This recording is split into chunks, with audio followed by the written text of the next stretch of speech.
What is going on, everybody? It's me, it's RDV, and I'm here with Zach. And we're running a little late tonight. And hopefully, those of you here didn't notice, because I don't see anybody in the chat. But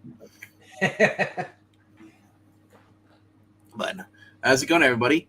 So we got 4 people watching. I'm one of them. Zach's one of them. So we have 2 people watching. Right. A lot of great books coming out this week, as you thought by the thumbnail. 3 Ghost Machine books debuting on the same freaking week. I know. Along with Superman 78. What else is coming out? There's quite a few books coming out. Moon Knight, Vengeance of Moon Knight #4. Void Rivals. Void Rivals is making its way back. I'm still sticking with Doctor Strange. I'm obviously picking up the Walking Dead Deluxe. I've been collecting those because I never collected them before. Right. There's a new throwback series with Spider-Man: The Shadow of Green Goblin with JMD the Mateus.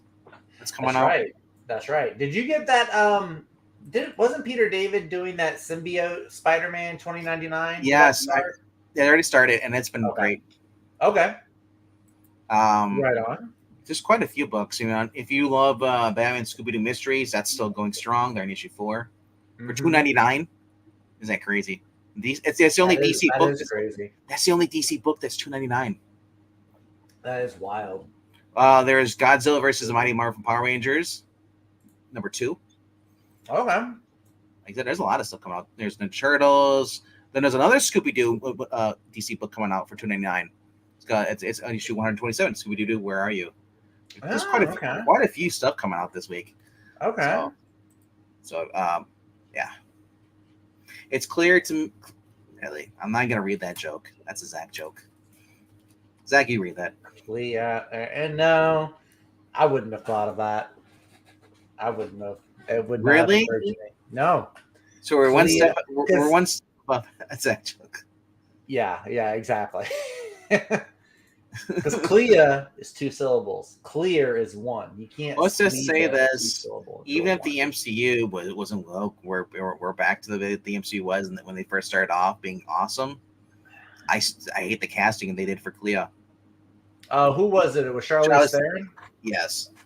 That does seem. I don't hate it. It does seem weird though. It doesn't seem like. She seems like for Benedict Cumberbatch to be counterpart to him to be like his girlfriend or something like that. It's just, Actually, the more I saw Rachel McAdams, the more I wanted her to be Clea, the doctor girlfriend in the first movie. I would rather have her be like Rachel McAdams was good. I liked her a lot. Squirrel Girl. Rachel McAdams is Squirrel Girl, or something else. No, Anna Kendrick would have been better as Squirrel Girl, I think. True. Why is Anna Kendrick in the MCU movies? We'll never know. She's just too funny. Because she's too good. That's it. That's my theory. She's too good. Yes. Anyway, Breen, you knew what you were getting into when you logged on. Did we say hello to Aloise? By the way, I feel like we just skipped over Aloise. Hi, Aloise. Hi, Eloise. And Eloise has actually been sharing out my Twitter posts over on Twitter. Oh, right on. Yes, the only one doing it. Don't be like everyone else. Be like Eloise. Share out my Twitter posts so we get more people. Spread the word. Am I supposed to be doing that? You should. I wasn't made aware of this. I never see your stuff on my timeline. Very rarely do I see your post on my timeline. Like Funimation, you should be tweeting. Like Funimation. That was good. I got that reference. Yes. All right. Since you went last week, or went first last week, I usually go last. Yes, this is true. I'll go first, and I'll go with the most predictable book that we have on the list here so far, and I'm gonna go with scroll down, and it's Superman 78, the metal card #6. Jeremy Adams has been retweeting this artist whenever he posts a page. The part is Gavin Guidry. Wait, Jeremy Adams or Robert Venditti? No, Jeremy Adams has been reposting this. Oh, okay. So I've been seeing behind the scenes pages stuff. It's been kind of cool. Superman versus Metallo. We saw that Metallo was kind of like he got defeated last issue. Like, he's kind of with his tail behind his legs. But you can also see that the kryptonites do something to him. So, is he gonna go full robot soon? Because right now he's just wearing an exosuit, like a power suit that basically was shut down because Lex was the one that built it. You want to shut it down. So kind of looking forward to this. Robert Venditti has been proven that he should be a Superman writer, or at least have his ongoing book, and not these miniseries. I do like this. If anything, he should be writing. Going back to Superman Man of Tomorrow, like he was doing it for the digital stuff, and they should allow him to do an ongoing story. It'd be fun. But yeah, the Marco Santucci stock variant card. Looks kind of cool. Yep. And then of course here's the other stock variant, which is kind of weird. Nice. All the villains and people recognize him. Yeah. Jor-El. And then we have Zod. What's her name? Ursula or Ursa. Yep. Nuclear Man at the bottom. Where he belongs. Otis, Lex Luthor, Miss Tessmacher. Miss Tessmacher. Yeah. Yes. That's the one thing I haven't noticed we haven't seen here. We haven't seen Otis or Miss Tessmacher. Oh, I mean, you're gonna do Superman 78. I want more than just Lex Luthor, Perry White, and Margaret Kidder, Lois Lane. I want the full cast. Right. I want Otis, the bumbling idiot. I want Richard Pryor showing up. Damn it! Everybody should want Richard Pryor. Yeah. So could be rights that can't get him, but have fun with this. Have fun with this. And yeah. So, but that is my number 5 for the week. What is yours, number 5? Hello to Imperial Goddess. She says, "Hi, Zach. You were sick? I hope you feel super soon. 100% super soon." I am close. I am at maybe like 85, 90%. Like I said, good enough to be on camera. Much better than I was yesterday. Yes. You need one of those things where you get a wrench in the video game. You just hold the button down and it repairs you. Spare parts. If only. I've been drinking I've got these little like these little hydration. It's a powder you mix in water. It's supposed to help keep you hydrated. I've been drinking 2 of those a day. Guys, check out Imperial Goddess. She's playing the new South Park game over on her channel. She's been streaming to YouTube, but she's also on Twitch. It's the same username, Imperial Goddess. This new South Park game is hilarious. Wait, Imperial, you don't have to. Whenever you get around to answering, do you play on Xbox or do you play on PlayStation? Because if you're on PlayStation, you should be. She's not PlayStation. Ah, never mind. Anti-PlayStation. Forget what I was gonna say. No, PlayStation's better. PlayStation has Helldivers. From the mouth of babes, you heard it. And Final Fantasy VII Rebirth. Oh, I'm so sorry. I'm so sorry, Imperial Goddess. So sorry that she's an Xboxer, or so sorry that you're a jerk. I'm so sorry. I apologize for nothing. Anyway, I used to have Xbox, but everyone else around me has PlayStation. All right. As we lose, we're losing people. We're going to video games. I'm sorry, guys. No, my number 5. I have one Marvel and I have one DC, and then the rest are all Image, or not even Image. I guess it's Ghost Machine. But my number 5 this week, we're going to keep with DC, and this is a test run week because a title that I've been loving has a new writer, and a different artist, and we're going to see how it goes. We're talking about Shazam number 10.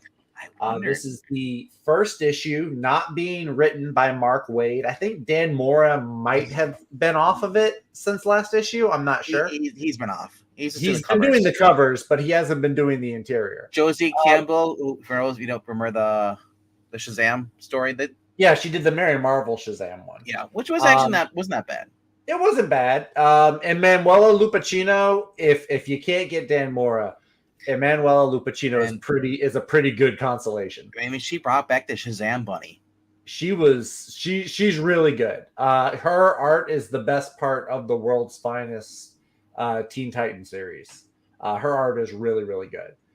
But yeah, I'm interested in seeing how big of a shift in tone there's going to be between the two writers with this one, especially because it's really kind of continuing the same story. It wasn't like there was a definitive ending to Mark Waid's story. There's still some carryover here.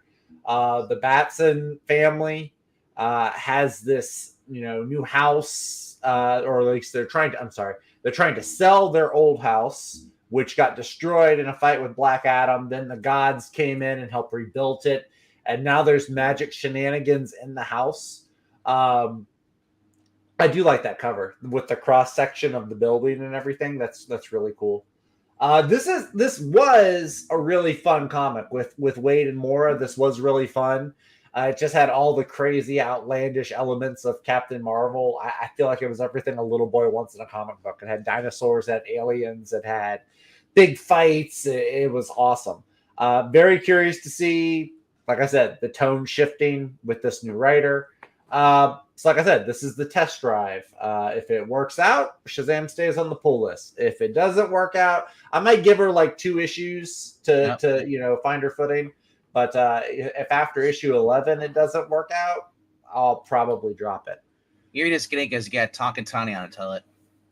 Hey, look, Talking Tawny being in this book is a big deal for me. When if they get rid of Talking Tawny, he's out. He still had the talking dinosaur.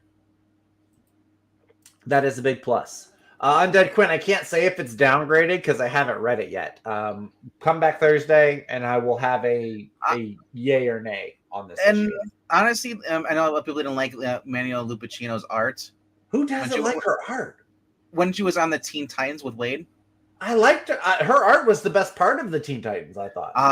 Her being in her art when she was on with Becky Cloonan on Wonder Woman was actually really good too. Like I said, I love her art. She worked Wonder Woman. She was on there with with Becky Cloonan for a while. I'm not for so how she long. Was the best part on that book too. Her art, she's got a fantastic art. I love her art. Now she's Dan got Mora, a good style. I will not deny that Dan Mora is a better artist. Dan is.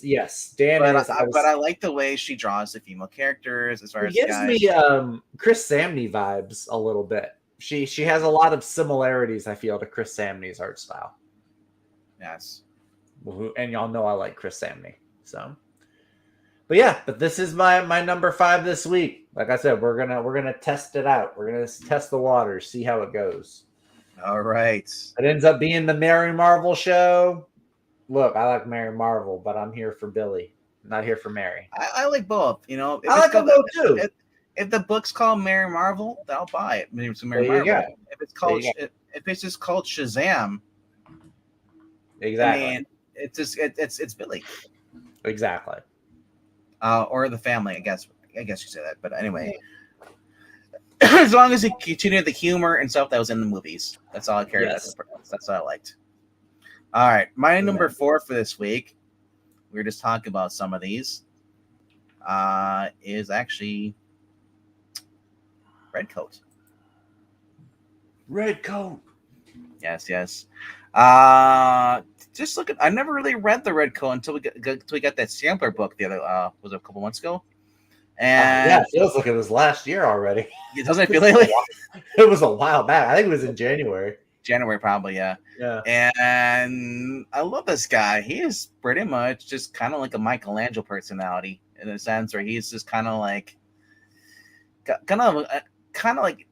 doesn't want to be there, but he can't die. He's immortal, and he's kind of in a sense where I get the feeling that he's kind of like not a thief, but someone who basically is willing to basically like be a ladies' man. He has to be, and do whatever he can to survive, and always runs into people who are trying to kill him, not knowing that they can't kill him. And he's basically kind of like the butt of the joke. At least what I got in the sample book. Now I could be totally wrong, but to get a little synopsis here, He's a mortal mercenary, kind of a tool, which I just said. Simon Pure, the newest unnamed hero created by comic stars Jeff Johns and Brian Hitch. British redcoat and all-round rogue, Simon mysteriously became immortal in 1776 after running with the clandestine cabal known as the Founding Fathers. Not the Lady Liberty crap.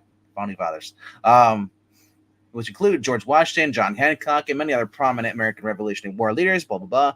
Since that fateful day, she's been led a life adventure. Avarice? I don't know. Avarice. Okay. Yeah. Ava Rice. Rubbing elbows and sometimes fists with many other histories renowned and figures, including his nemesis, Benedict Arnold, Albert Einstein, Annie Oakley, and many more. So right there, this guy is kind of like Highlander in a sense. He cannot die, and he's just going to live through time, meeting other prominent historical figures. So it gives you a chance to just really just explore time travel or just being immortal and living through decades. I kind of love that stuff. That's what drew me to or draw me to the Scott Snyder's American Vampire. Because they started in the West and it went all the way through the 50s, into the 60s, and the Vietnam War, going up into like the 80s. So I kind of like that when you do that with a story. Like you have a character who actually can go through this and watching their struggles, their joy, their loss. So, it says here the one thing they all agree on that is that they never want to see him again. Basically, he's kind of like me in that sense. But what are the true origins and extent of Simon's power and the mysterious organization behind them, and how is it secretly shaped America and the world? Simon's Quest to find out. It says, $4, $3.99, 34 pages. 34 pages for $3.99. Wow, that's kind of cool. It's wraparound cover too. Yeah, so yeah, I guess I'd get Brad Anderson coming on here for the coloring, Brian Hitch art, which is always fun. Jeff Johns writing, and the biggest complaint I always hear about Jeff Johns is that he takes forever to complete something. Now that he's not working for DC, he's just focusing on this. I think you might see his books increase as far as getting on time. I mean, aren't all three of the number ones this week by Jeff Johns? Like, isn't he the writer on all three of them? I think so. Pretty much, like probably it's is different artists. My thing is this is where we get to see now. This is the break. This is the breaking point, or make or break. Because if these books are not as good as these, and we hyped up to believe, this could be a financial disaster. But here's the Ivan Rice variant, who also left DC because they kept pairing him up with Bendis. I don't like Bendis. Did you really say that? No, I'm just making it up. Oh, okay. But it is believable, right? I mean, I could see it. But look at this cover. Oh, that's cool. They have it's like there's like the future family people in there. Yep. That's kind of cool. Yeah, I like that. Of course there's the 1/500. 1/1000 Brian Hitch original art at the convention. So you have to go to the Comic-Con thing, Yeah. So there's gonna be a connecting foil cover. So does that mean with this book and then the other two books, Geiger, or is it going to be like the next 3 issues or so of this series? I'm curious about that. I don't know, but like I said, this seems right up my alley as far as a character that's basically kind of Merc, but he's constantly biting more than he can chew. The only thing he's going for him, he's immortal, and it probably smarts every time he wakes up. It hurts. Kind of like Wolverine in that sense, without the claws. But that is my number 4, sir. Let this go to your number 4. My number 4 is an issue number 4, actually.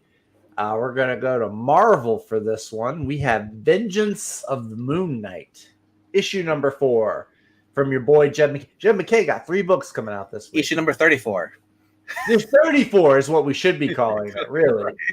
We should be calling it that, but because Marvel's editors are stupid. I refuse to move 34 for really being legacy number 234. because they changed the freaking name. I refuse to take this book and put it under the V tab. You know what? I like the way you think. This is Moon Knight number 34, kids. Yep. Not Vengeance of Moon Knight number The Legacy 4. 234. Yeah, I'm not going that far back. I'm going to at least stick with the same writer. Yeah, so this one, so if you've been keeping up with the Vengeance of Moon Knight story, Mark Spector died at the end of Jed McKay's last volume, the 30 issues, supposedly died. Now this new guy is back wearing a different version of Moon Knight's outfit. It's darker. He's more brutal than Mark Spector was. Like he's like putting villains down. Like he's being very violent. And so Hunter's Moon, who is the other hand of Khonshu, he's kind of like Mark Spector's brother in arms. The other fist. Yeah, the other fist of Khonshu, excuse me. He's gonna go after him and see if he can like get to the root of the matter, see what's going on with this. Because guy. they found out with the help of the vampire girls or older clan was in there from one of the earlier arcs. And which was pretty cool.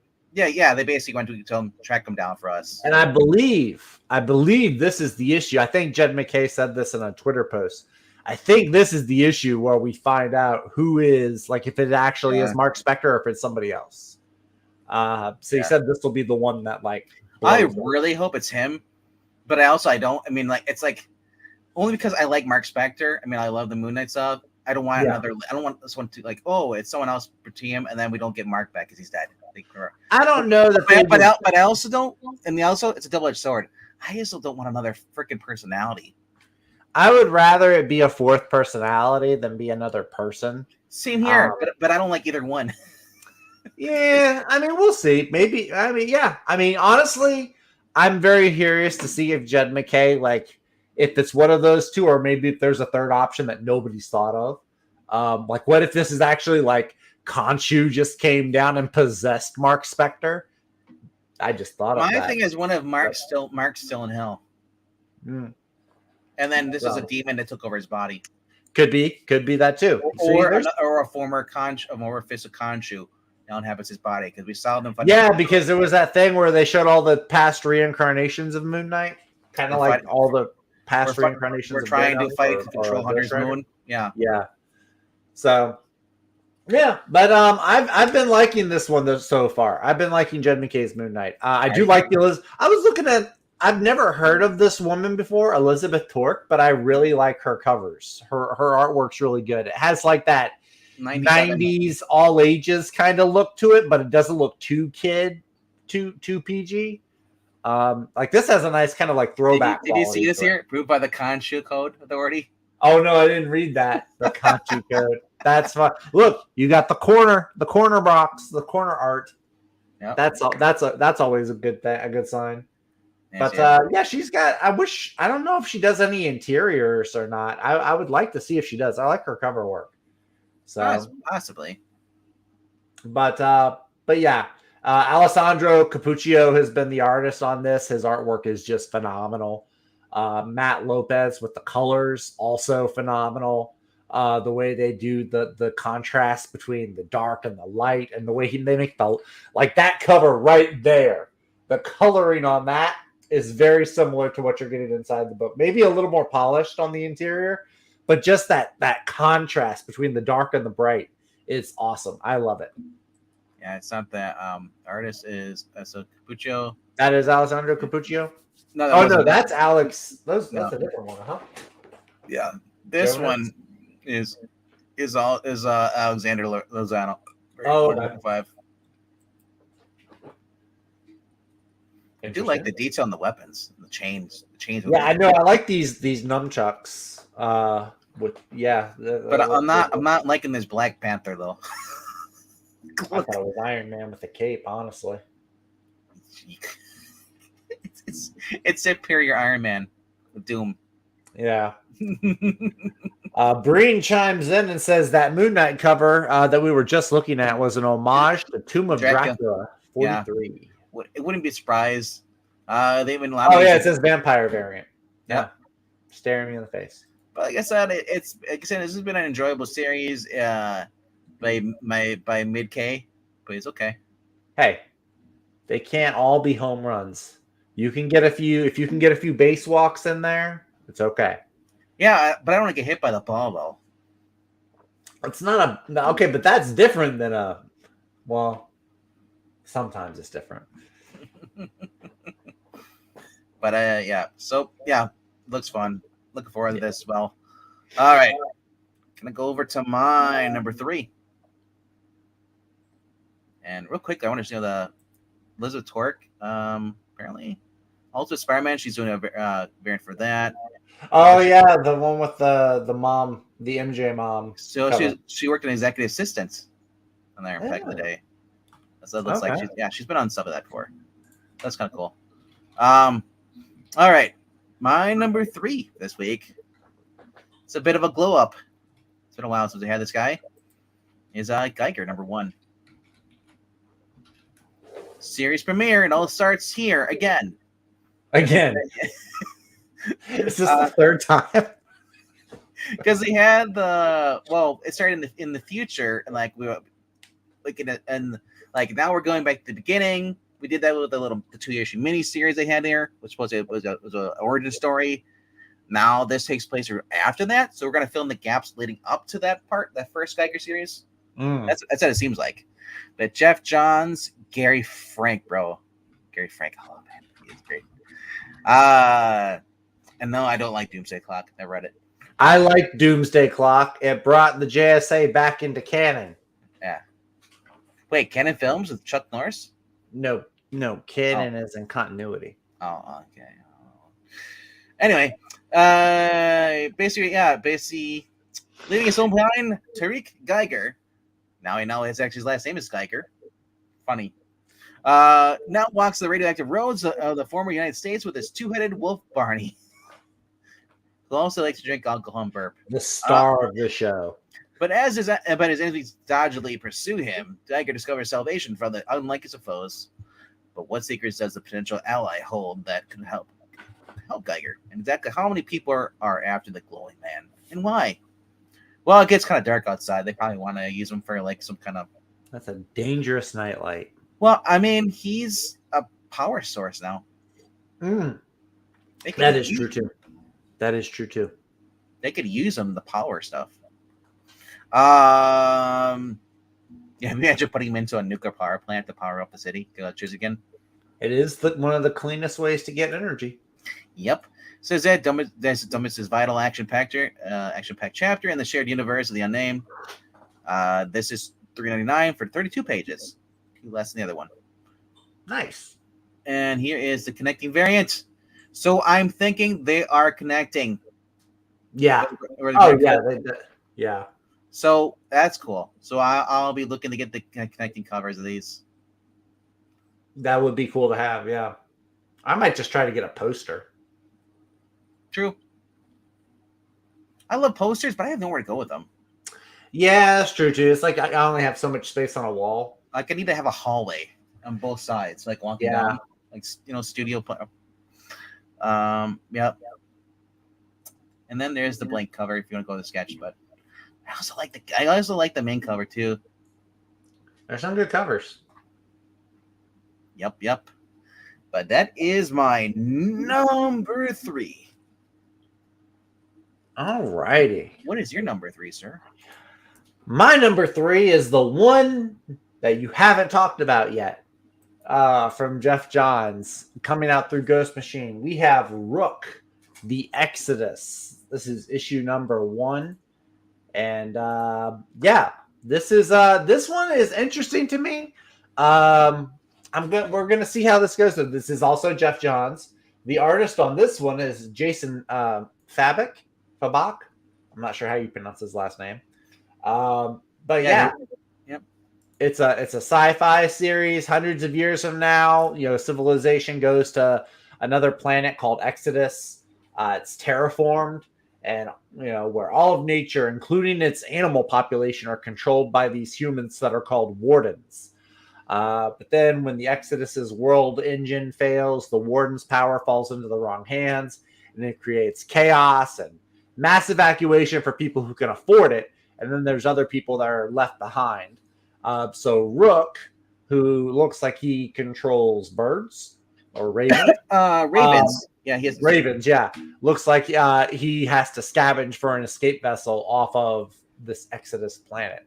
It looks pretty interesting. Some of it looks like very action figure-y or very you have different animal mask and different people that control the different animals. It's almost like Power Rangers Almost like Power Rangers. Yeah. Or Kamen Rider. Yeah. But the art does look good. I do like a good science fiction story.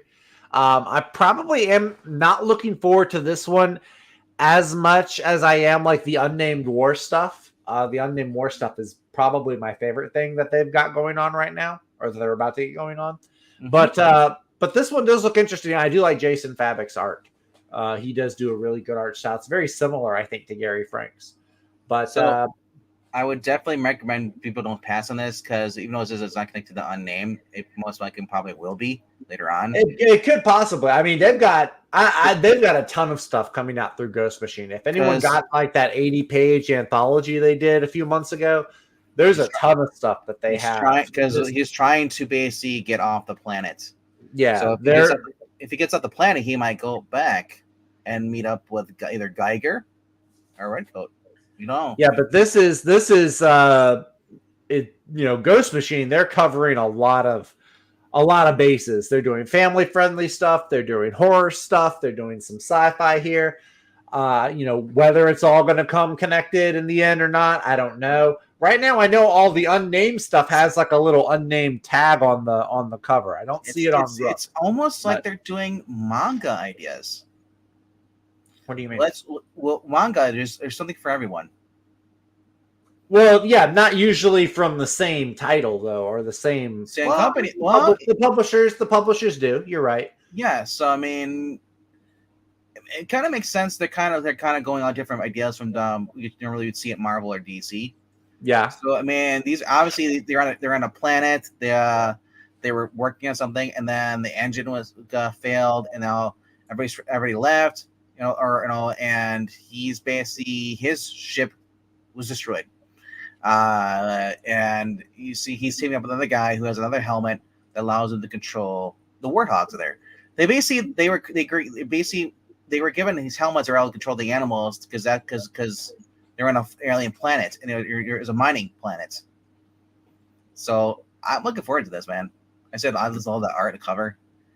If you guys haven't checked out the what is it, the Geiger sampler book or something it's called, like Ghost Machine. Yeah, the Ghost Machine sampler or something. So it was like $10. Go check it out. There's a lot of cool stuff in there. Yeah.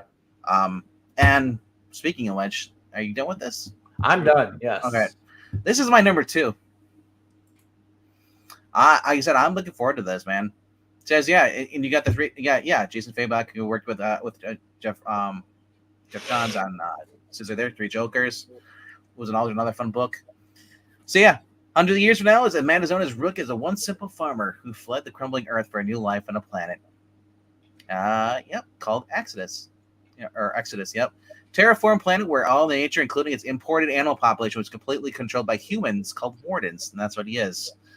But it says, when his Exodus, when the engine they used failed, the wardens' power fell into the wrong hands, creating chaos and evacuation. And for basically those who can afford it, because they're all refugees. So this would be a great movie, and not by American cinema. I'd rather have it like a Hong Kong cinema or something like that, or a Korean. Would be really cool because they do a lot of cool sci-fi stuff over there. Hollywood would just basically, what's the ESG score? I don't care for that. But yeah, like I said, this could lead to the action figures. Imagine, like. There's G.I. Joe action figures. Can you imagine if they started doing like Rook Exodus stuff, G.I. Joe stuff, all that stuff together? A Rook Exodus G.I. Joe crossover or Void Rivals crossover, that'd be great. But 48 pages, wraparound cover for the cover A. Every single cover, every book that started putting out, it seems like they have a wraparound cover. So if you're getting the cover A, it's the wraparound cover, or you get the connecting cover. They're really trying to get my money. That's the way I look at it. It's like, but yeah. And then Ivan Ryan's cover right here. Look at this. Can you see this? That one looks pretty fun. The Ivan Rice one. Yeah, that's part of Oh, that connecting cover bit. Because look, you got Junkyard Joe, you've got the it Angel and is Demon that comic the animals. Yeah. with animals, Halo and Pell or something. I don't know. I don't remember what it was called. But Yep. yeah, that's pretty cool. Oh, I forgot to mention that these two were apparently ex-lovers. Yep. That's the other thing that's going on. Wonder if there's like some Game of Thrones at work here, because ravens and dire wolves, I mean, that's a pretty big thing in Game of Thrones. Those are two very significant animals. Right. There's zombies in the background. Yeah, that's the Hyde Street, I think. Yeah. That horror kind of Twilight Zone-y comic they've got. Yeah. Here's the 100 Jason Fabok variants, and that looks cool too. The car. Why? I need that as a toy. Can I get that? I need. I want to buy that. It's like they took the Batman, the Tumbler from Batman Begins, but then they gave it the cockpits of the Batman 66 Batmobile. They're like, let's combine the two. Well, I was thinking more like G.I. Joe.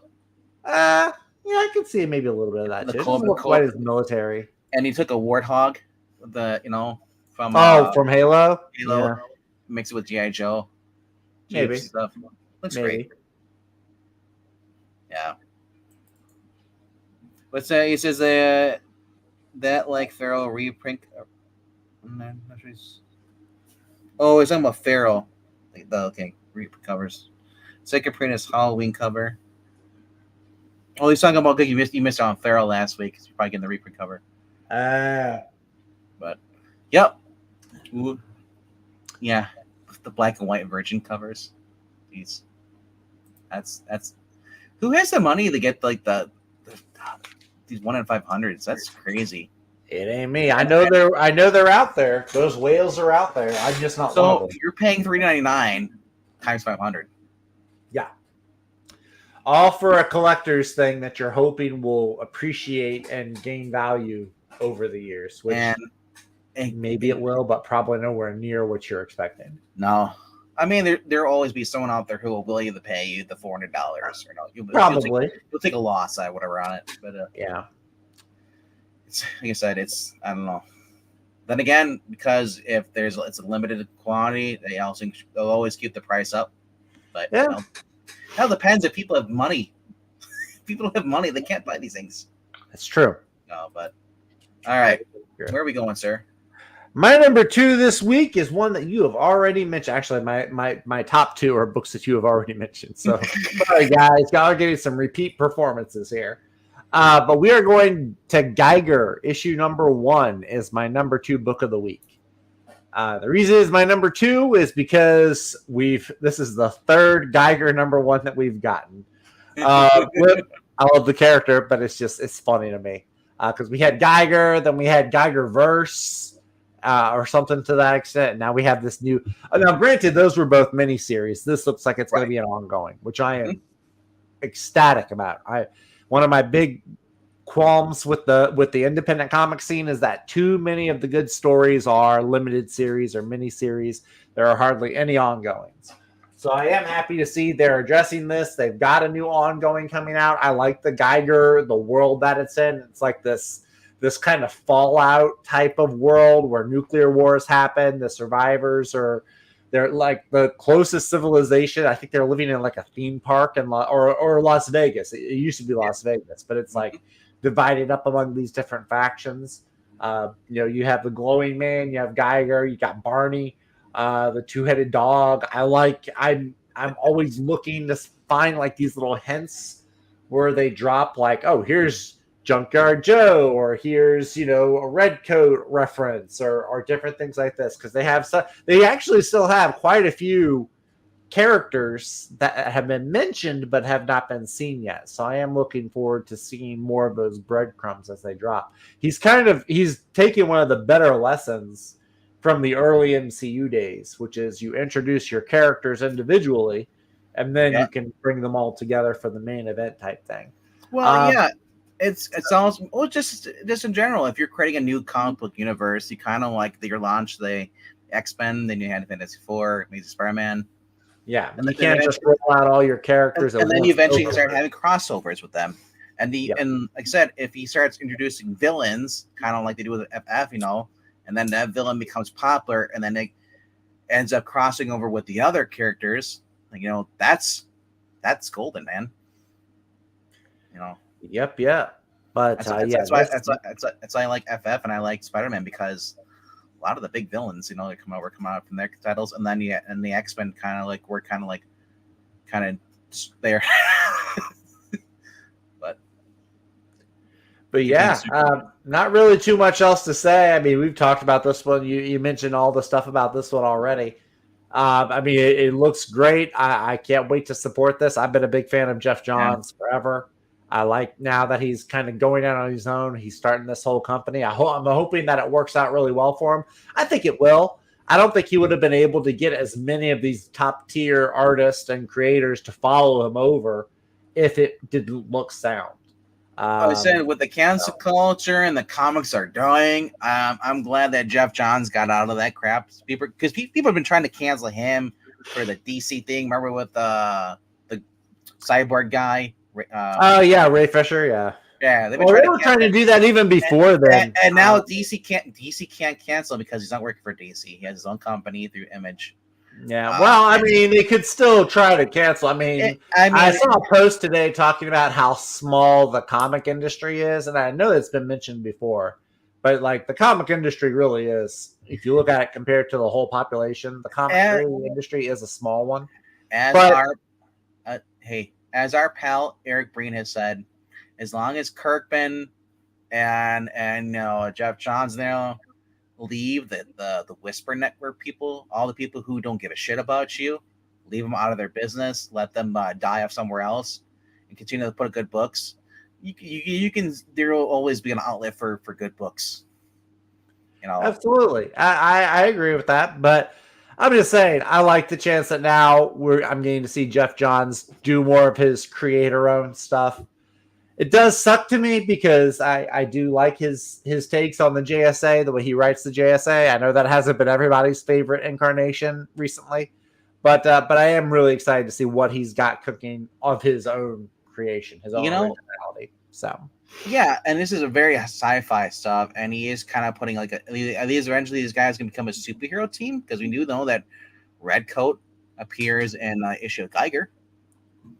We see him popping up in there along with somebody else. I forget what his name was, but they popped up in there. Will they face off against a villain threats? Man, I mean, I would eventually love to see a crossover between these guys and the ambassadors. Like if we could ever get a crossover, like probably 10 years from now or 20 years from once they're all established, it'd be kind of cool to see what's his name? Mark Millar, and Jeff Johns were like, dude, let's collab. Let's do them. It's like instead of doing Marvel DC versus DC, we're gonna do like a Geiger and them versus, Geiger versus Millerverse. Geiger versus Nemesis. Yeah, that'd be wild. Yeah, you know what Nemesis do? He just grab a machine that basically sucks out radiation, it absorbs it. Yeah, or just take out the rod. But anyway, anything else to say about this? No, that's it. Cool, man. All right, go over to my number one for the week. I'll count down. Undead Quinn. He's only getting 2 books this week. Yeah, he did say something. I think is the reprint. No. He was talking about Elizabeth Tork's doing a cover for Feral. His number 2 book though this week is Void Rivals number 8. He says only 2. Yeah, he says in 2 books other than 2 reprints. He actually is getting 4. So he's. Oh, is he getting? Okay. At least I'm assuming. If I'm wrong, correct me. I just know we were talking about that cover artist, and I think that's where he came in with the Feral cover. Yeah. I don't. Yeah, he's got Void Rivals as his number 2. Okay. Smart guy. Great, you know that. But yeah, and then we'll find out what his number one is shortly. But going back, recapping for those who might have just been joining up, and welcome you to go back and watch the replay. But my number 5 was Superman 78 for the week. Number 4 for the week is going to be Red Coat. Number 1. Number 3, Geiger. Number 2 was Rook Exodus. How could I not put those on my top? I'm excited for all those, man. Those are just cool looking books. Number 1, it's obvious, and it is Void Rivals. I don't design Zach's top 5, but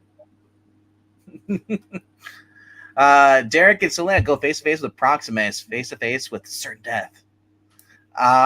This has been a series that kind of took me up by surprise. Kirkman bringing his charm like he always does, whether it's Oblivion Song, Invincible, and kind of capturing like the space adventure, as far as they have like basically could combine stuff like Enemy Mime, for those remember those 2 pilots, the base were in a war, crash, land on a planet, and end up working together to survive.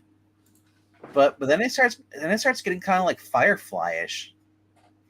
I mean, you can tell this guy is a fan of the genre, and I love that he's actually putting it into his books, keeping the humor alive. They get on Invincible. Not any gore, like he's on Invincible right now, like. Although that'd be crazy though. I don't know if I want that. That's an acquired taste. I was reading through some Invincible the other day, just on a whim.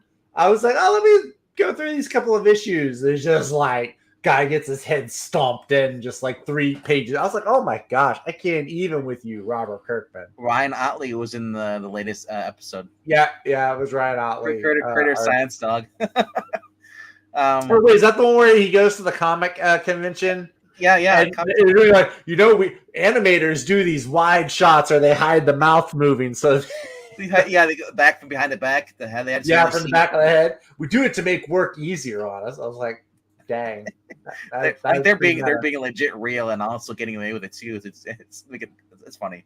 That's pretty funny. Yeah. But I love the humor in this. I love these are just kind of like 2 people that most likely never would have got together to learn out that they're both their worlds were in war for as long as they've been a kid or everybody can remember. And turns out they realize that they're the same race. It's just that, and we find out that both their people in charge of the planets knew about this, kept it secret.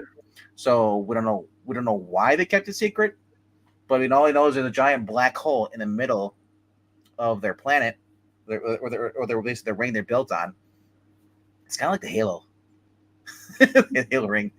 Yeah, in that sense. And so basically, it's because they're trying to go to basically the Forbidden Zone, which is basically like the north part of the northern top and of the where everything connects to the worlds, and no one survives up there because it's so harsh. And he sends up this basically this assassin to go after him, and you see this backstory about the assassin in the last issue. He's kind of like how Murphy was in the RoboCop reboots. Ain't much left of him. He's very awesome. He's very RoboCop, but he looks very Mandalorian also. Yes, and he is gonna come to take him out, but we don't know what's going on as far as Proximus up there. They go in the Forbidden Zone. All they know is that people go up there, people don't survive. We don't maybe it's because this guy killing them, or maybe something else happens to them, the environment, or is there something else up there with them? Like I said, Dune worms. I'm predicting it's going to be another Transformer. Could be. Because a giant Transformer Dune worm, like what was it, Transformers 3, where it's like that giant slug thing. I don't know. Yeah, I don't know. It's been a while since I remember that they went away with Megan Fox in number 3, and they got the blonde girl. Yeah, they got Jason Statham's wife or ex. Yeah, Rosie Huntington. Yeah. But anyway, where's Unicron? I don't think it's going to be Unicron, but I'm just saying it's like we've been getting all this stuff. Are they going to bring in Unicron eventually into this series? We don't know. There's no real hint at it. but we don't. I mean, if you want to spoil yourself, you can go look ahead. And the next coming up issues, there is a Transformer. We just don't know when he is or when he's coming. But dude, I just been having fun with this. It's just been fun. Uh, all the different covers. And on top of this, you got comedy, you got what could be romance, or just kind of like flirting, but no romance. We don't know if these two are the opposites attract, whether they're going to be able to get together or what. But she's got secrets. He's kind of getting annoyed by them. And he's kind of a nitwit. He's basically the Chris Pratt in this, and she's the Gamora. That's the best way I can describe this. And now they're going up against Ronan Accuser. Kinda. It'll be a dance-off. But yeah, I said, this has been one of Kirkman's one of my favorite books with him. I love Invincible. I love Walking Dead. This would be my third Kirkman book that I love. I mean, Firepower, it's okay to me, but I don't love it as much as I love these other three. Dang. Harsh words from the Dr. Vinkman. Sometimes you need bad medicine. Are you calling Firepower bad medicine? The only good kind of bad medicine was the Bon Jovi song. Firepower is like bad medicine. Bad medicine is what you need. Nope. Firepower was great medicine. Firepower was shake it up like bad medicine, bro. Firepower was hot sauce, man. That thing was a delight. Undead Quinn says number one book for this week is Sacrifice number 7. Number 7. Is that the Rick Remender book, I believe? The Image book. The other Image book that's come out. The other Image book. Yes. Right on. All right, sir. Where are we going next? Does Breen not like Bon Jovi? Breen. Bon Jovi shot through the heart, man. And Eric's to blame. All right. He gets Bon Jovi a bad name. Giving fossils a bad name. Anyway, counting my top 5 down from the top as we get to my number 1. Come on, Eric. You just got to keep the faith. My number 5 book this week is Shazam number 10 without Mark Waid and no Dan Mora. We're going to see how that goes. Number 4 is Vengeance of Moon Knight, number 4 from Jed McKay and Alessandro Cappuccio. Number 3 this week is Rook Exodus number 1, one of 3 number 1s from Jeff Johns. My number 2 is Geiger number 1, and my final number 1 issue this week is Redcoat number 1. This is the one that I had been waiting the most for. The immortal mercenary British soldier who gets hit by magic and is suddenly immortal and just wakes up and goes through these different eras in history, all while having like this devil may care, dickish attitude. He's not really a hero. I think it's very, if he was a hero, I could see maybe would be probably would still be okay, but I much more prefer this guy.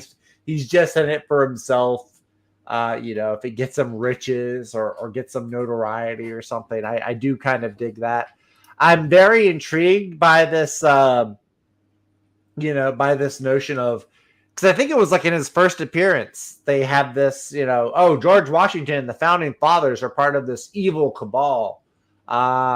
Interesting. I'm kind of interested at that. They have all these different historical figures that he runs afoul of. They mentioned some right there: Benedict Arnold, Einstein, Annie Oakley. There's another character. I think his name is the Soldier, or it's not Unknown Soldier.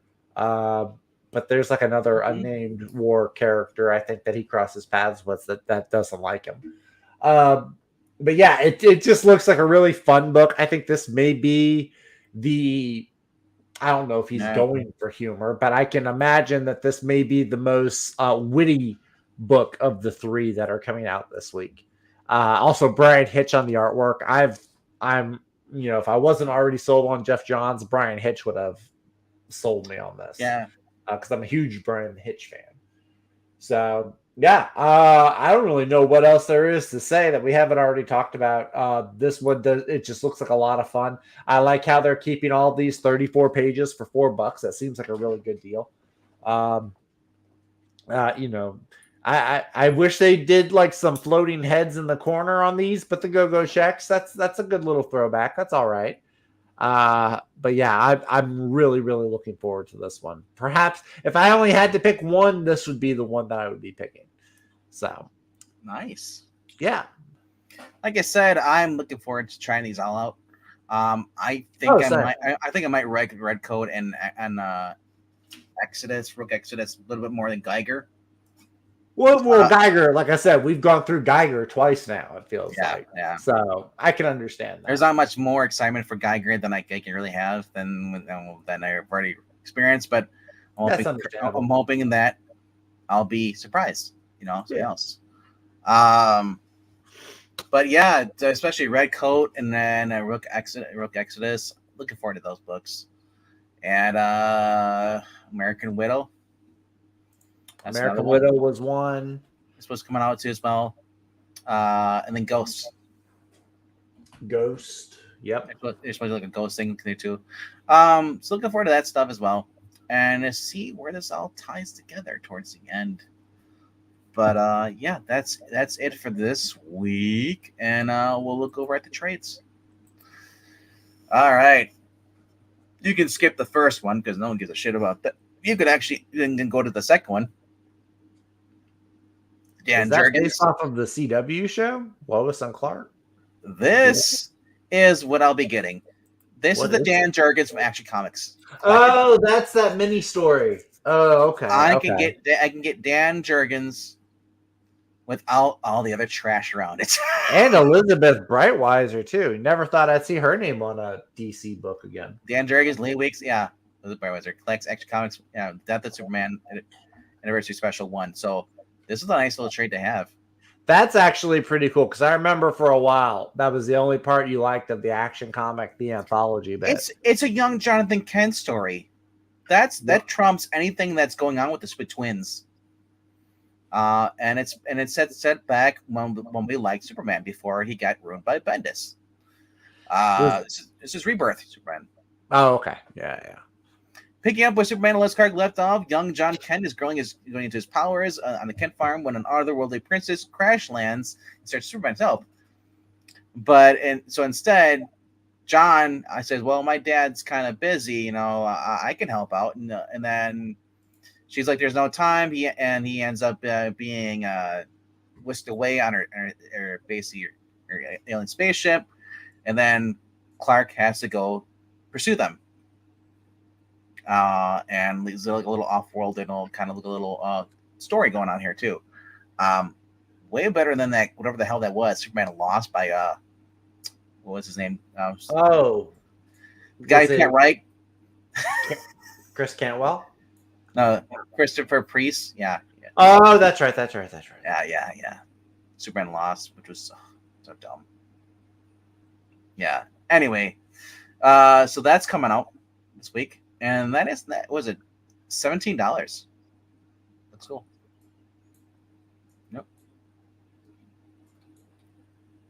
Yep.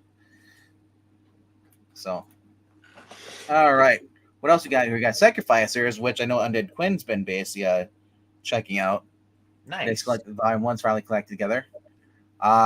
You were reading on Unstoppable Doom Patrol. I did start reading that, and it actually was pretty good. What was it? Dennis Culver, I think, is the writer. Chris Burkham, yeah. Yeah, it wasn't bad actually. I read the first couple of issues. I ultimately dropped it just because I was only looking for bangers and like high quality books on my pull list. But it was enjoyable. I might consider picking up the trade. So $17 also for Firepower, the last volume. I'm waiting another 6 months. I'm going to see if they collect it all into a bigger hardbound. Because Kirkman did that with Invincible. So I'm hoping he's going to do it again, compendiums. I like that JLA book 1. I like that a lot. Grant Morrison. The Morrison run. Yeah. Mark Miller. Kevin Kevin Porter, I think it is him. Oh, I mean, and just saying Morrison and Miller was, I mean, there were a lot more people involved with that than just those two. But yeah, Here is Spider-Man 2009 Omnibus Volume 2 hardcover. nice. And then there's also Local Men Volume 2. If you haven't been reading this, Zach, here's a chance to collect it. I've got the first volume, actually. I've got the first grade, so I need to get the second one. Yep. Daredevil Epic Collection, The Concrete Jungle, trade paperback. $50. That's Wolfman writing that. And then you could skip the Simon shit here. And Charlie, I mean, I feel bad for Charlie Adler, but yeah, he's gonna stuck with Simon. You can skip this Sandman, universe, unless you like James Tynion. But go to the X-Men Collection. Children of the Atom. It's been reprinted. Now I feel like we're on the 10th printing for this book. Children of the Atom is constantly always being reprinted. Might be. Better Blood Deadpool was actually good. Wasn't that the Rob Liefeld one? Yeah, I had fun with this. It was just straight up action. The story wasn't the greatest, but he did what Rob normally does.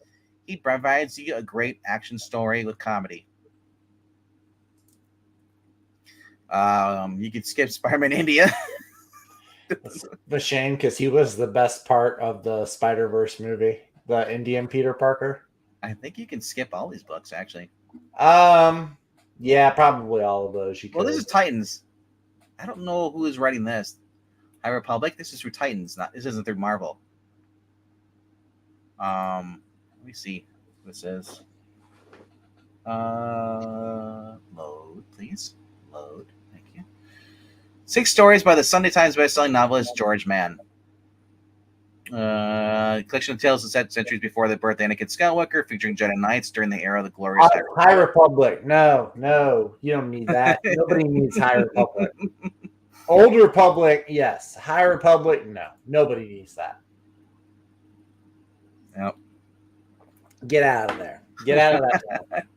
Well, I figured it's because it's not the Marvel thing. It would be the other one. But nah. Regardless, I mean, you don't need to read any Star Wars comic books unless they're from Dark Horse. Actually, I take that back. Marvel did have some, like the Darth Vader ones were really good. But I would say if you read any Star Wars, it would be the adaptions they had. Marvel did back in the 80s. The older ones were good. I mean, if you want just shot for shot lines from the movies. Well, they added on between the whole Empire Strikes Back. They did add some stuff. You're right. They did add some stuff. Under Bullets is coming out. Book number 1. Brian Azarella's only book. Yes. And then we have War Deadpool. This doesn't load. Witchfinder Omnibus.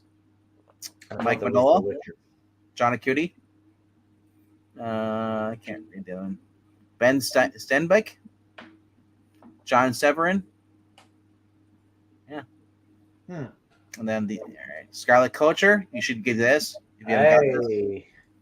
That's the one in Zach, or not Zach, but Breen and I were revealing. Okay. Yep, by Des Taylor. And for that one. Fantagraphics is collecting another volume of Peanuts. Peanuts. That's cool. Yep. Light It, Shoot It. What is? Light It, Shoot It. I don't know. Oh, that looks. That's new to me. It's very indie. Graham Shaft's first graphic novel in 7 years. Light It, Shoot is a classic tale of noir. Below the spotlight, fresh out of prison and for an arson conviction, clueless 20-year-old Billy Bonney finds himself drifting through a seedy, unsavory world of cut-rate movie making, even more out of pace amongst his peers than he felt as a teen 6 years earlier when he got busted, following his brother to the sets of grade B and exploitation 1970s Hollywood seems like a path of least resistance until he accidentally lands a job as a handler to a has-been actor. But the bright lights burn harsher and show more than he anticipated, and he steps lucklessly into a gangster-driven plot to burn down his studio for insurance money and finds himself in over his head. Drunken, washed-up stars scrambling past their own prime producers, teenage girls on the make, silk clusters and violent fixers drawn in blood strokes and hand-painted in subtle washes, Chafe brings vintage LA to the page in a propulsive adventure. $25, 28 pages. Sounds very much like Criminal. Like if you like Brubaker, like it sounds like it might be in that same vein, maybe. Which isn't that bad. I don't mind Which is not bad. copycats. Oh no, it's not bad at all. I like if people could say Brubaker sets the example when it comes to crime books. And Yeah, other he set the people, bar. Yeah. Chris Condon's been writing stuff. I mean, I don't know how close he is with Brubaker and stuff, but this sounds to me like it might be like Once Upon a Time in Hollywood as a comic book, like 1970s era. I didn't even think about that. It sounds very much like if you took like what was that one that he did that I really loved. Where is it? I'm trying to find the cover. I have too many books. I don't know. I don't know either. But there was one he did was like 1920s or 1930s Hollywood. It looks like this might be that married with Once Upon a Time in Hollywood is what it sounds like. Could be. I might have to check it out. I always tell people check out the it's called The Deceivers. Yeah. Two con men get involved in a spy ring plot. Oh. And I said if they ever did it because the one American dresses up as a cowboy, the other one pretends to be European, and they basically usually are in their own, area. They don't work in the other guy's territory, because somebody thinks that they might be the elusive agent, whoever basically has access to whatever they're looking for. So it's basically it's a case of a mistaken identity, and they're just trying to survive, but also get the biggest con they can out of this, and kind of working together and working against each other. As I always check, The Deceivers would have been a great movie with Owen Wilson as the American cowboy, or you could even have Matthew McConaughey. But Deceivers came out in I think it was like Icon, or it might have been Image back in like 2000s, early 2000s. But anyway, that's it for the week. That is it. Yep. Unless you want Bad Dream by Nicole Maines. Oh God! Why are they just continue to give that person books? you're like I can't misgender that person. I'm just gonna say that person. It's like that person. I don't want to get the channel struck, but then at the same time, it's like I don't want to say the it depends what you're going to say. Acceptable thing. If you're going to say derogatory, not derogatory, but I'm just going to say that person, or just Nicole Maines. They gave Nicole Maines a Suicide Squad book. In what world does that make sense? No, it doesn't. It make sense. Why does DC all hate the Suicide Squad so much now? They were getting so much money from it, and now they're like, let's have them kill the Justice League in the video game, and let's put this Dreamer character that's never been with them before in a comic book. I'm so mad because I saw this cover here, and it's like, oh, finally, she's a villain attacking Batman again, and it's G. Will Wilson. The origin is has she written anything good? I know some people have the first couple of issues of this series was pretty good. She was going murdering people. I dropped off when it became less about her murdering people and more about her being a lesbian again. I was like, I'm done. Remember when Poison Ivy was like a man-eater? So this is supposed to be the final chapter, part 3 of 3. Is she off the book then, or is somebody else taking over? Let me look. No, she's still in the book. Yeah, but like I said, Poison Ivy was an eco-terrorist and not an anti-hero. When she wanted to kill Batman, yes. Remember that one time she kissed Superman and had him mind controlled? One of the greatest trades ever. Hush, yes, I remember. Yes, one of the great Batman stories. One of the books we should be reading on this channel. No, I don't want to disrespect the story like that. Hey, contrary to what you believe, we do have some serious readings on here. We do have a few. Are you still reading Captain America? I dropped. It turned into Captain America on Danny Street. On Danny Street? Who's Yeah. the Danny Street? Well, remember Danny Street? How you went in the bar? It was all different weird people stuff. That's kind of what this is. He found this secret cabaret or whatever. You know what the biggest if Sensational She-Hulk could just get like Brett Booth covers or J. Scott Campbell covers and similar interior work, I would still be buying the mess out of Sensational She-Hulk. Yeah.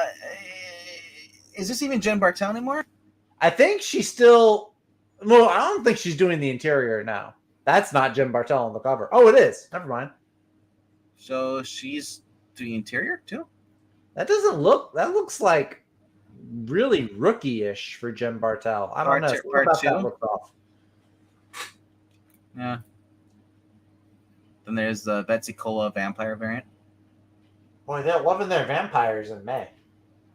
Also, come on, guys. I know that you're trying to like not make everyone so sexy, but She-Hulk has never worn a one piece in life. Unless it was the Fantastic Four outfit. I stand corrected. Unless it was the Fantastic Four outfit. She's fighting for her life on a space station orbiting the sun. Recently, She-Hulk scuttled the plans of space crime lord Drap Perg to destroy Manhattan, and he's out for revenge. Yeah. Some of this doesn't sound that bad. I mean, if you look at the synopsises for like the Peter David She-Hulks, yeah. I mean, none of them are written like, you know, Ram v Batman. I mean, there are these, you know, kind of goofy synopses, but this Cody one I was looking at, and then I saw Cody Ziegler, and I was like, maybe not. Maybe not. We'll see. Is that Cody or Peter Griffin? Like I said, I might try Deadpool. I actually, in a weird twist, I actually want. I would buy a Deadpool book if there was. Who's on? Is this Tom Taylor on Blue Beetle? No, Tom Taylor was doing Titans. This is that guy. They got Josh Trujillo. He was on the first volume they did. Remember when DC did that round robin thing, and they were like, "Pick your book," and blah blah blah blah blah. Blue Beetle was one of those that won the mini. They actually brought back some characters like Overthrow. Yeah. It wasn't a bad story. The worst part about it was the art. The art was just really too stylized. Like you get, and like whenever they drew Starfire, you could tell they were trying to draw her to match the Titans, the HBO show. Yeah, because she had like the super duper curly hair. But the story, though, I don't think was too bad. It's just the art was. I mean, I'm also looking at this Spider-Man Shadow of the Green Goblin, but yeah, this is where I might not get this because they're saying Norman Osborn wasn't the first Goblin. There was one before him. Interesting. From the shocking secrets of the Proto-Goblin and its dramatic connection to the Osborn family, what role does a young Peter Parker who has not yet understood his great power and responsibility of playing its unfolding events? He's built his legacy in the mythos of classic Spider lore, this time paired with the right star Michael Maria. It could be good. It's DeMatteis. I know, but I'm also like, don't fuck around with Green Goblin was the first Goblin. Don't do that shit. Don't undermine Norman being the Green Goblin. Because they're going to say that Norman was inspired by this guy. That's why he created his suit. I don't hope that's not that shit they're doing. But Tom Taylor can't write Blue Beetle. He's not Hispanic. He kind of looks it though. Like if you don't dig into his bio, like if you just look at his profile picture, yeah, he does kind of look. Here is the Dan Benezian vampire. Not bad. That's not bad. Yeah. Enough said. I do like the old style Green Goblin. Corner box art. Yeah, I do like that. That is drawing me. I don't know. I might pick this up, but I might not pick it up. Try it. Yeah, it's just an issue number 1. You know you're going to read it on the high seas before you buy it anyway. Most likely, because I can't spend $4 on something or $5 on something. I was gonna say buy it, and then I saw the $5, and I was like, "Ee." Well, this is the variant. That's why the main Oh, cover. okay. I think the main cover is only $4.99, but Probably even no, still the same price. Still $5. They're cashing in on that JMD Mateus name. My thing is, who am I gonna sell this to if I don't like the book? The book sucks. I'm stuck with this book. Don't give it to me. Don't get to you. No, don't give it to me. Too many. I got Marani's address. I can just. There you go. Send it to Marania. Kneel Before Zod, I heard, was actually that's the Joe Kelly. I think Joe Kelly. Yeah. We know somebody who's reading it. I thought he was wearing a fat suit to sell it first. You know, get the gut. I'm like, how does Zod get a beast? No. Who's actually been reading the Kneel Before Zod has actually been Astrobots. That's it. Yeah. Jay. Illusion. He's been talking about that. Yeah. Superman 78's been fun. Here again, the Batman Scooby-Doo Mysteries. Apparently, $2.99. Man, I haven't heard anybody say any bad thing about these crossovers. And their little kids.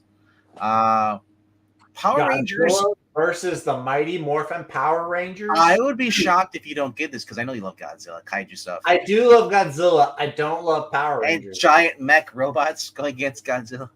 I don't care for the Power Rangers. I like Godzilla. They do have Kong the Great War. I forgot that was still. Man, you talk about scheduling problems. Kong the Great War has been going off and on for months. It's not even. I think it's only mission number 5, and that's Dynamite. Yeah, so this is the round 2 for this story. Cullen Bunn doing the writing, and then of course here's the Megazord cover with Godzilla. That's what everybody wants to see. And then Godzilla just rips apart.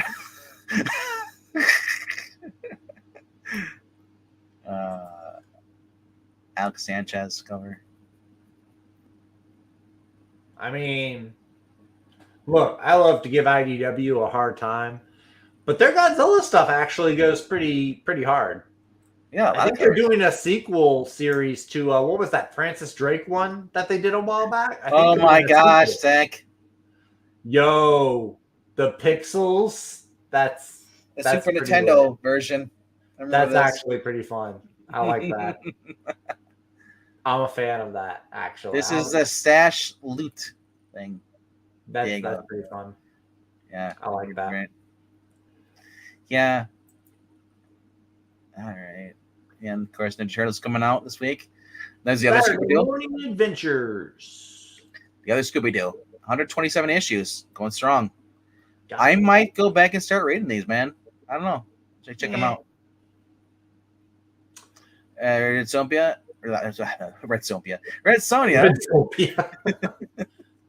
Empire of the Damned. It's going out this week too. There's King Kong. Who's the writer on that one? This is. That's not Corin Grumback, is it? No. I thought that was the regular Red Sonja. This is someone else. This is Steve Niles. 30 Days a Night. Oh, okay. Yep. So it looks like cool. Okay. After landing in a jail following a night of drunken revelry, Red Sonja hears an outstanding story about a fellow inmate. Deep in the mountains lies a dead city in the valley with no name, abandoned and forgotten. Its fields and streets are littered with the bones of 2 armies, all destroyed by a curse from a warlock who has long since vanished, along with his vast treasure. Untold riches just waiting to be taken.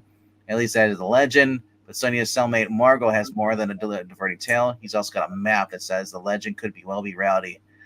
All they need to do is break out of the lockup and hit the road, which may be easier said than done. Steve Niles, 30 Days a Night, also did Simon Dark and Rising Star Alessandro Amoroso. Red Sonja Empire, Empire of the Damned. Tongue twisters, man. Delivers monsters, magic, and mayhem in equal measure, all wrapped in the sumptuous covers of Joshua Middleton, Joseph Michael Linzer, John Tyler, Christopher, Philip Tan, and cosplay by Rachel Holland. So, very nice. Very nice. Very nice. Yes, very nice. So that's coming out this week too as well. Wet Jimbo again. Yo, that's the Louise Simonson Power Pack. miniseries. Yes, I think it's the final issue. Yeah. What's So going if on? you like the Power Pack, that would be definitely worth picking up. There's your Sonic spinoff. Not my Sonic spinoff. Someone's Sonic spinoff. Hack Slash. Yeah, I saw that too. Yeah, Kill Your Kill Your Idols. Idols. It's probably gonna be an anthology book, probably Probably. $6. I could see that. Yeah. The Fog issue number 2. Then My Hero Academia next volume comes out. Nice. Mortal Terror it comes out. Robotech, Rick Hunter. I can't believe it's still going. Torpedo 1972, the one that Mr. Breen has been reading by the artist of 100 Bullets. Oh, it's the artist of 100 Bullets. Yes. And then Valiant has Livewire and the Secret Weapons. And of course, Xenoscope has Cinderella Murder for All Seasons number 1. Interesting. Archie and Friends Hot Rod Racing. I might check this out. And then, of course, if you wanted to get Xenoscope with just pinups, there's that going. But that's the Pikachu I wanted. Shoot.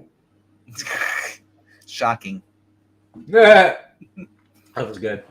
Yes, Archie Jumbo Comics, which are always come out the digest books. And then there's the other Blue Beetle cover. Blue Beetle in Espanol. Spanish, yes. You know, it says Archie Comics, Big Ethel Energy, season 2. And yeah. Yep. But the Hack Slash, let's see what this has in there.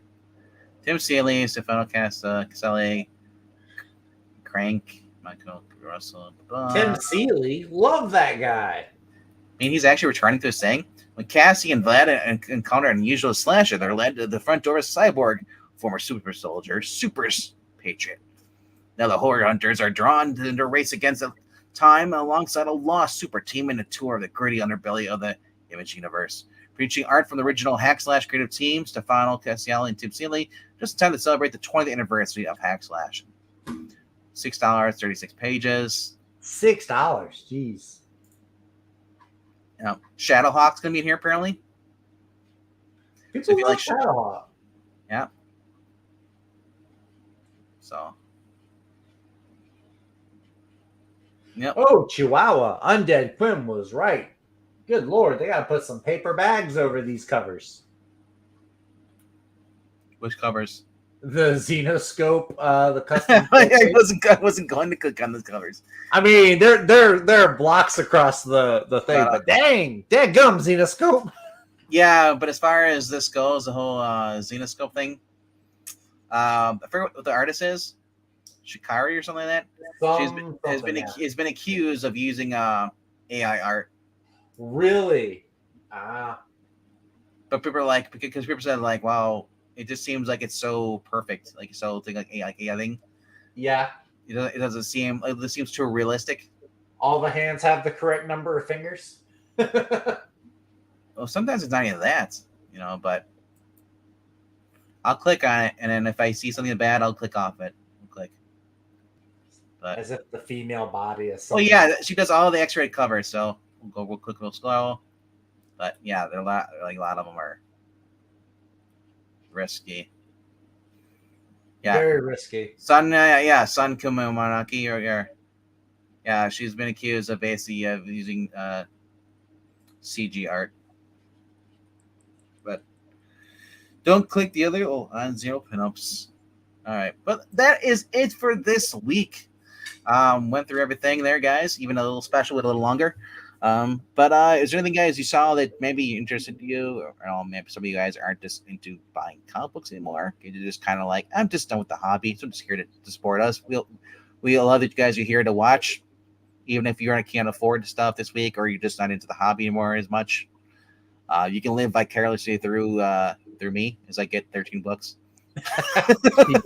No, but like I've been enjoying stuff that's coming out. I love the fact there's an alternative to Marvel and DC, and it's not through Kickstarter and Indiegogo where I'm paying $50 for a book. I like the fact that majority of the books coming out these days, are actually been pretty good. As far as outside of Marvel and DC. Not to say that Marvel and DC doesn't have their own bangers in there, but they also have their own share of problems. So he said, Ed Brubaker is someone you should be following his work, especially if you like crime noir stuff or just pulp in general. Chris Condon and I believe it's Jacob Phillips. Yeah, Sean Yeah, Phillips' son, right? yes. Working on over on That Texas Blood. I've been diving into that lately. Been enjoying it. They also just recently did the Enfield Gang Massacre, which is based off a real story, real events that happens, Western stuff. There's a lot of cool stuff, like I said. And just if you like superhero stuff, go to Millerverse or Miller World. Sorry, Miller World has a lot of cool stuff. Yeah, and Ghost Machine. That's just starting. I'm excited because there's actually something for me to read. I started off as a main Spider-Man fan, and I got to the point where in 2000s, I kind of dipped off because even before One More Day, I was kind of like, I don't know how long I'm staying on this book because once we started going through Civil War, I was like, oh no, what's going on here?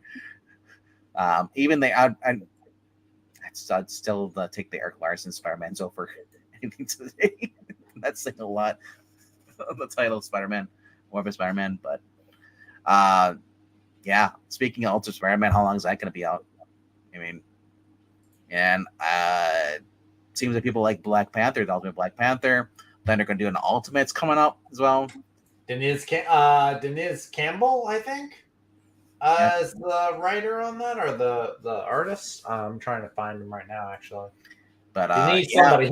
He did the 20th Century Men series. Yes, that I'd heard about before. So looking forward to a lot of cool books coming out this year. And like I said, if there's something for everyone. And I'm curious though, we might have to do a top 10 manga one of these days.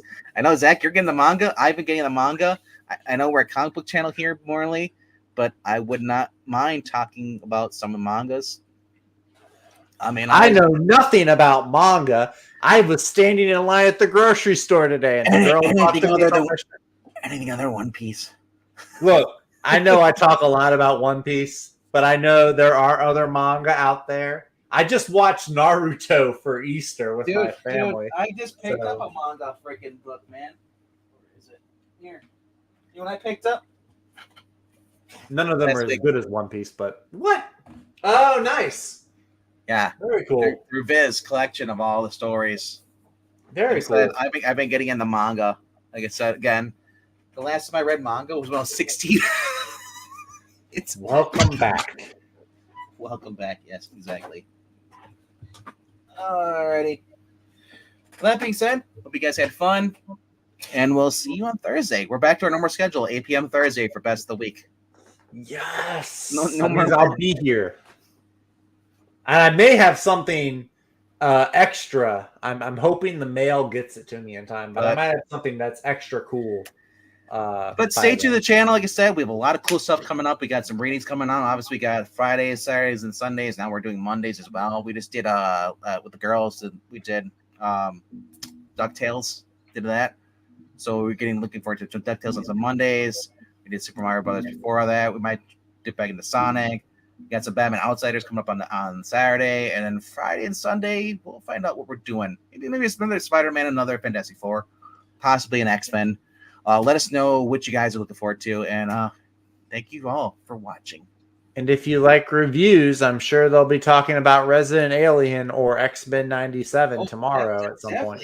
Definitely. Probably the best comedy show out right now. And then if you guys really demand it, Zach and Mike just start reviewing The Rookie. Yo, I would review The Rookie, actually, because RDV is the only other person I know who watches the damn show.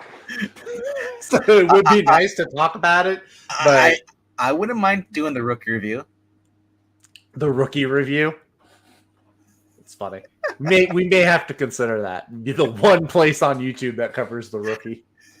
Right? I wonder if they would actually be giving a thing for that, because I know Resident Alien is huge right now as far as on his channel getting for clicks and views. X-Men 97, no one really gives a shit about it. You know who's been covering X-Men 97? I was kind of surprised because she normally only talks about DC stuff, but Casually Comics has been Yes, covering X-Men 97. yes, I think this is yes. the first time I've ever seen her cover anything from Marvel. It's refreshing. It's different, Yes, and I like it. yes. Rookie of the year. Rookie of Oh, the Year, underrated baseball film.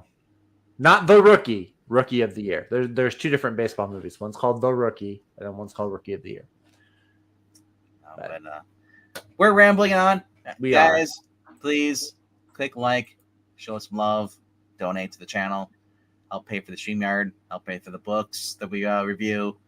I'll pay for my comic books that I review. Help fund RDV's addiction.